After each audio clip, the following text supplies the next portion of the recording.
As you watch this video, there's a powerful life force resonating inside you. Without even thinking about it, you inhale, you exhale, and your heart beats seamlessly, keeping you alive. I'd like you to think back to the last time you cut your finger or grazed your knee. Did you have to instruct your body to heal? I don't think so.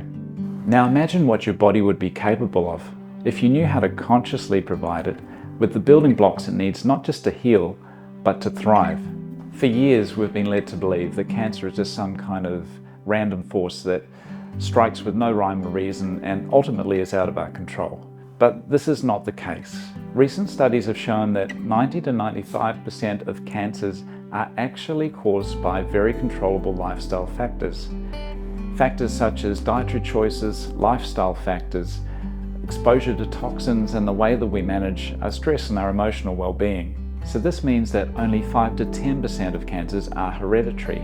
And just because a grandparent or a parent had cancer doesn't mean that you're necessarily destined for the same fate.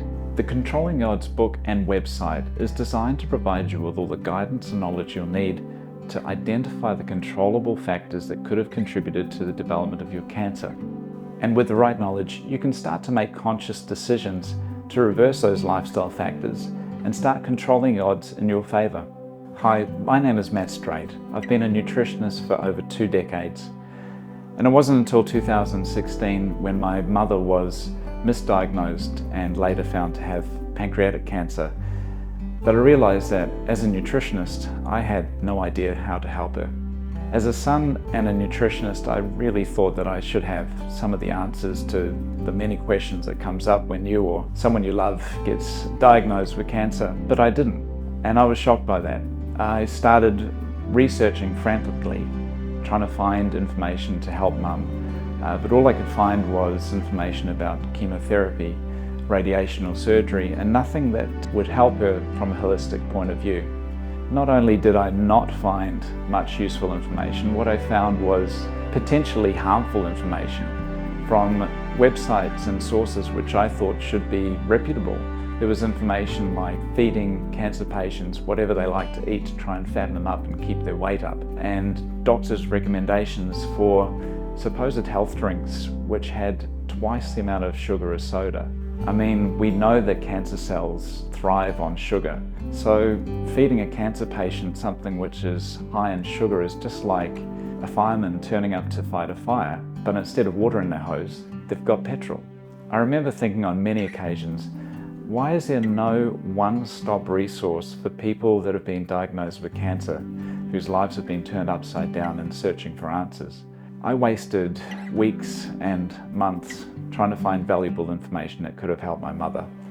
And unfortunately, she passed away 5 months after her diagnosis. In 2016, my mum went to the doctor reporting pain underneath her ribs, and the doctor dismissed her, saying that it was a residual effect of pneumonia that she had the year before. She was given a course of antibiotics and sent home. Unfortunately, she didn't feel any better after that, and a month later she returned to the doctor reporting the same pain under her rib, except it was a little bit worse. She was given another course of antibiotics, no tests were done, and she was sent home.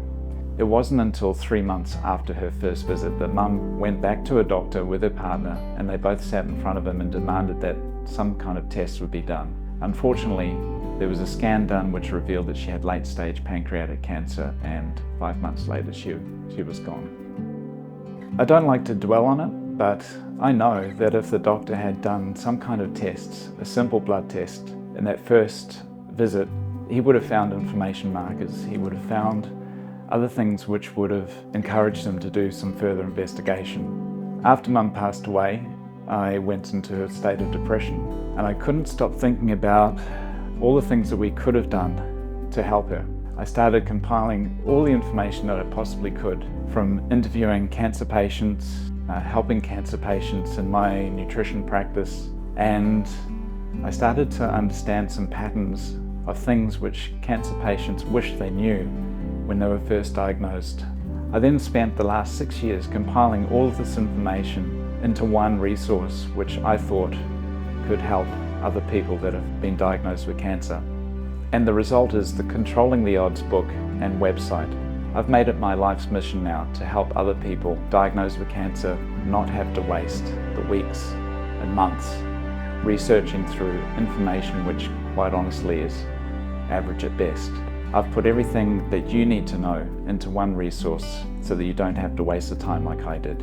While there's no magic wand or some quick fix when it comes to cancer, I truly believe that if you tackle it from multiple angles, starting by identifying the many controllable factors that could have contributed to developing cancer, we can start to reverse engineer those habits. You'll discover how to nourish your body with cancer-fighting foods, how to manage your mindset, how to remove toxins and avoid toxins, navigate doctor's appointments, the tests you need to ask your doctor, but more importantly, how to interpret them, understand treatment terminology, side effects, and heaps more. With the right knowledge, you can become an active participant in your own wellness journey. While you're here, please have a look around the website. You'll find some useful resources you can download, recipes, inspirational stories. You can join the Controlling the Odds social community to meet like-minded people and discover how you can start implementing my 10-step roadmap to recovery.